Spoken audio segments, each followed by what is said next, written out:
I spent 3 days preparing that dinner. Every dish made from scratch. The house spotless. I wanted everything perfect because Andre's family was coming, and his mother Vivian had a way of finding fault in everything I did. What I didn't know was that my husband had invited someone else. Someone who wasn't family. Angela.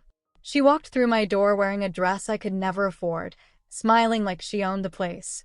Andre introduced her casually, like bringing another woman to our Thanksgiving was the most natural thing in the world. I looked at my brother Kevin. He avoided my eyes. I looked at my mother-in-law Vivian. She smiled and patted Andre's shoulder. I looked at Andre. He didn't look at me at all. Keisha, why are you just standing there? Vivian said. Get Angela a plate. I stood there watching my husband seat another woman at the table I'd sat, watching him pull out her chair, pour her wine, while I was expected to serve the meal I'd spent 3 days preparing. And not one person said a word. Not one person stood up. Not one person chose me. That's when I knew. I wasn't just losing my marriage. I'd already lost everything else. That day my entire world shattered over turkey and sweet potato pie. I said to the universe, my husband hurt me. I'll use that pain. I'll make it my superpower. 10 years later, and we're in the same courtroom where I was left with nothing after the divorce. I became a lawyer and I will take my revenge. I'll destroy Andre Williams. My name is Keisha Brown. I'm 35 years old, living in Atlanta, and I'm a divorce attorney who specializes in taking down toxic husbands. But 10 years ago, I was 25, broke, and had nothing but a high school diploma and a marriage certificate that meant less than the paper it was printed on. That Thanksgiving night, I didn't sleep in my bed.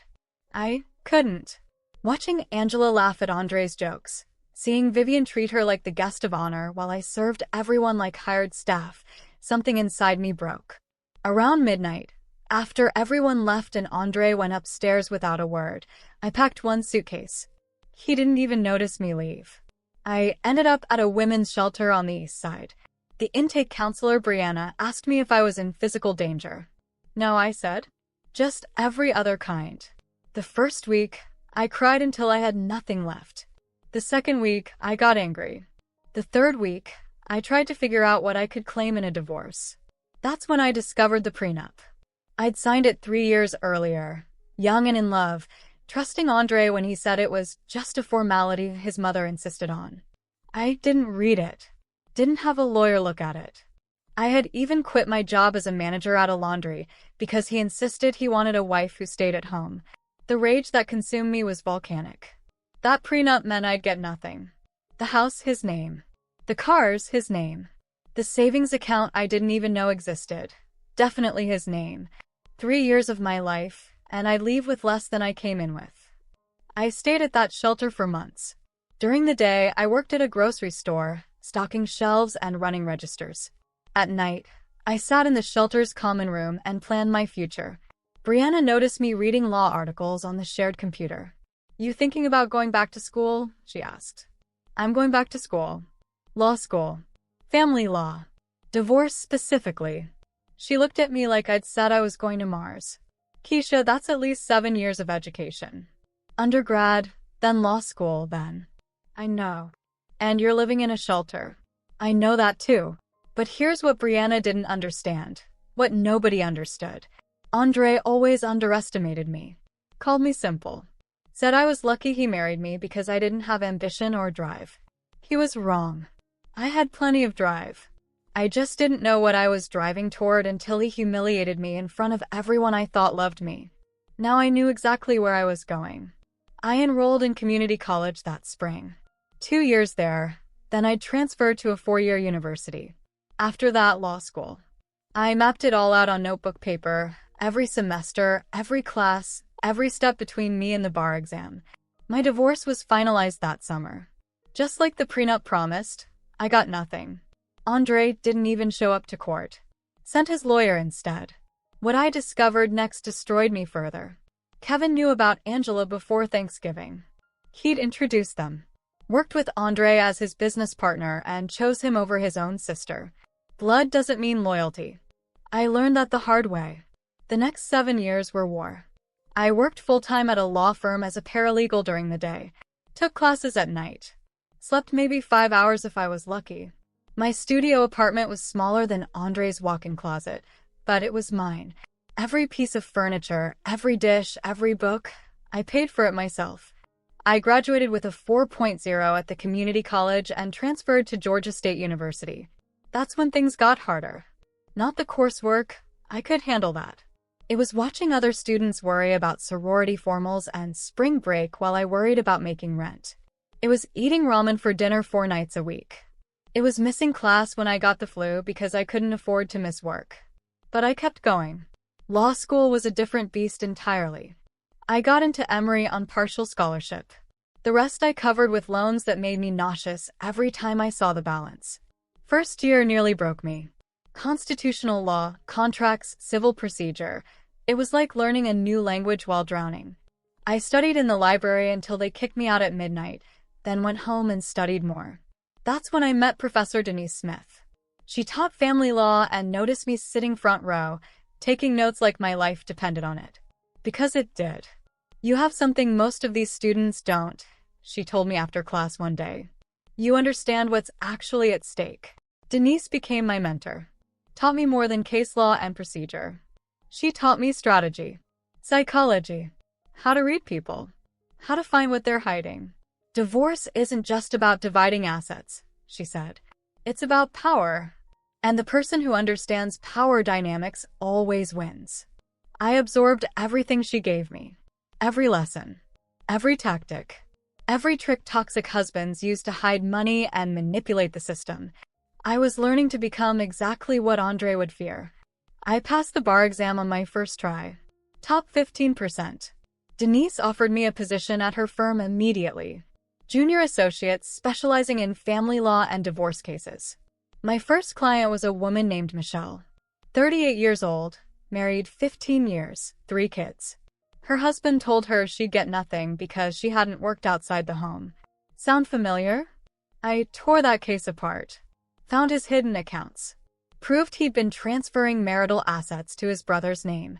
Got Michelle full custody and 60% of everything. She cried in my office when the judgment came through. How did you know where to look? Because I know exactly how men like your husband think. Word spread fast. Within 2 years, I had a reputation. Keisha Brown, the lawyer you hire when your husband thinks he's smarter than you. The one who finds what they're hiding. You. People look at me now, successful, sharp, untouchable, and ask, how did you get here? Like they've forgotten I spent nights in a shelter 10 years ago, right after my husband brought Angela to Thanksgiving while everyone else just watched. They don't see the nights I studied law by the dim light of a desk lamp, working day jobs by day, learning strategy and justice by night. Funny how everyone remembers the victory, but no one remembers the war it took to get here. I bought a house in Buckhead. Nothing huge, but it's mine. Decorated it myself. No husband to tell me the colors are wrong or the furniture is too expensive. Some nights I sit in my living room with a glass of wine and think about Andre. Wonder if he knows what I became. If he ever thinks about that scared 25-year-old girl he humiliated. I hope he does. Because soon enough, he was going to find out exactly who Keisha Brown is now. I just didn't know it would happen the way it did. When I saw Angela walking into my office, I felt like I'd been transported back to that disastrous Thanksgiving 10 years ago, only this time I was armed and ready.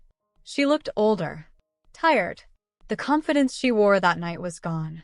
Keisha, she said quietly, I know I'm the last person you want to see. Then why are you here? Because my sister needs help. And you're the best. Her sister. It took me a second to process. Then she said the name. Solange. She's married to Kevin. My brother Kevin. Angela explained everything. Kevin and Solange had been married 5 years. He was cheating, hiding money, threatening her. The same pattern I'd seen 100 times. I know what I did to you, Angela said. I was young and stupid and Andre made me feel special. I didn't think about what it meant, showing up to your home, your Thanksgiving. I'm sorry, Keisha. I really am. I stared at her for a long moment. I'll help Solange. Not for you. For her. 2 days later, Solange sat in my office. 28 years old, scared, broke. Kevin had convinced her to quit her job, controlled every dollar, just like Andre did to me. He said if I try to leave, I'll get nothing, she whispered. He's wrong. I started digging.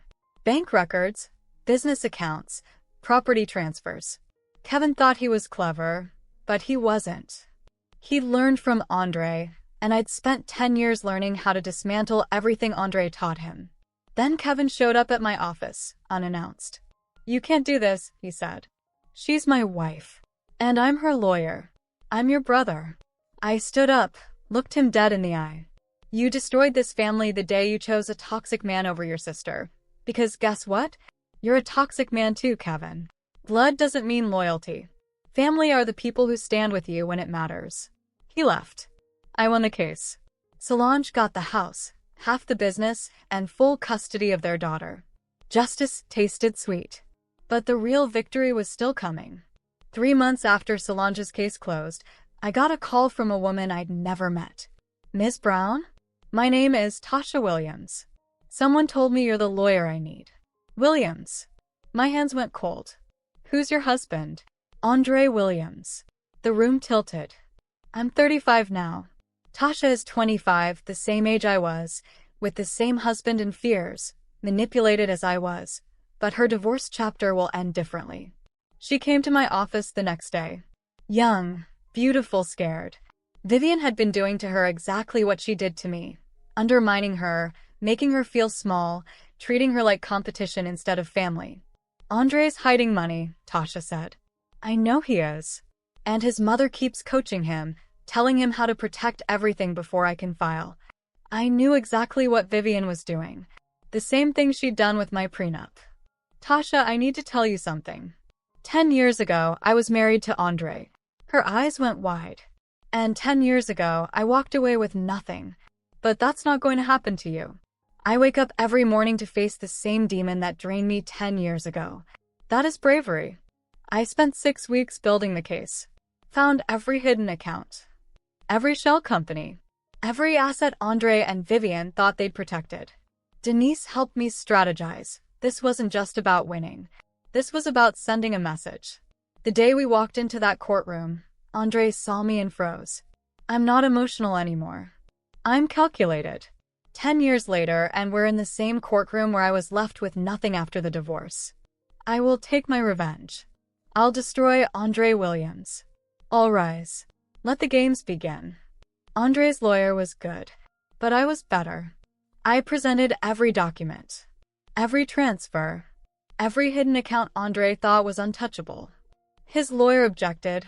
I anticipated every single one. Denise had taught me well. Then I called Vivian to the stand. She smiled at me like she still thought I was that naive 25-year-old. Like I'd fold under pressure. Mrs. Williams, did you advise your son to transfer marital assets before his wife filed for divorce? I don't recall. I pulled out phone records, text messages, emails where she explicitly told Andre how to hide money, the same tactics she'd used to help him trap me a decade ago. The judge wasn't amused. Mrs. Williams, I'm finding you in contempt.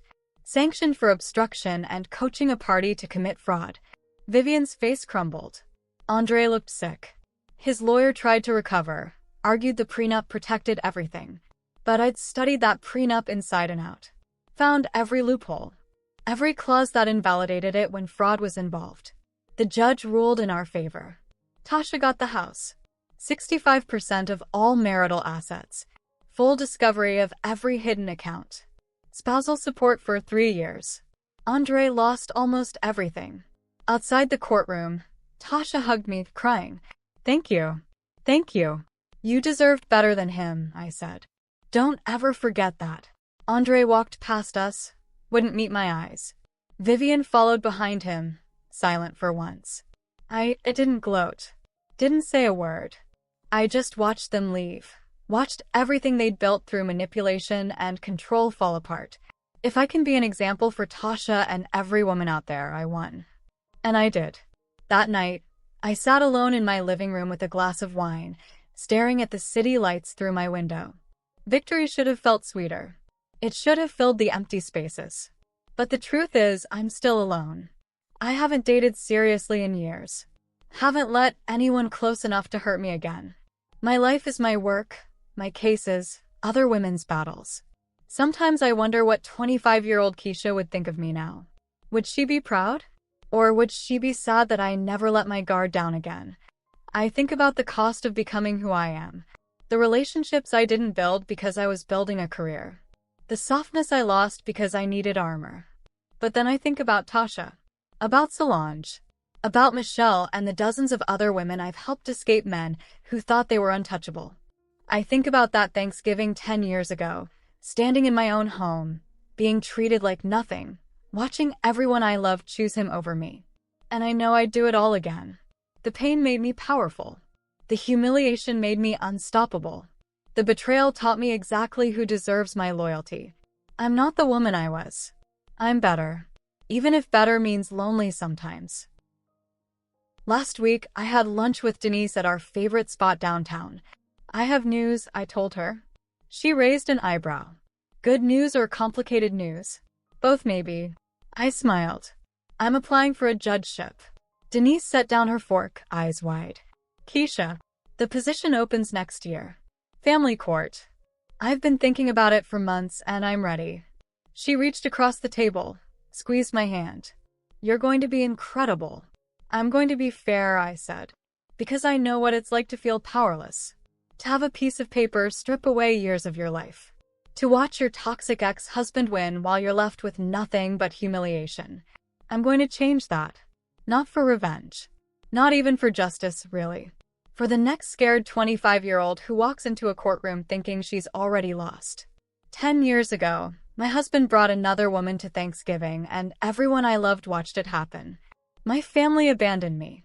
I lost everything. But I didn't stay lost. I fought. I studied. I transformed pain into power and humiliation into purpose. Now I'm Keisha Brown, divorce attorney, future judge, and living proof that betrayal doesn't have to destroy you. It can rebuild you into something they never saw coming. So to every woman out there who thinks she's stuck, who thinks she's powerless, who thinks she'll never escape, watch me, and then do it yourself. Because if I can rise from nothing, so can you. Did you enjoy the story? If so, hit like, comment your thoughts, and subscribe. Thanks for watching Revenge with Keisha. See you next time.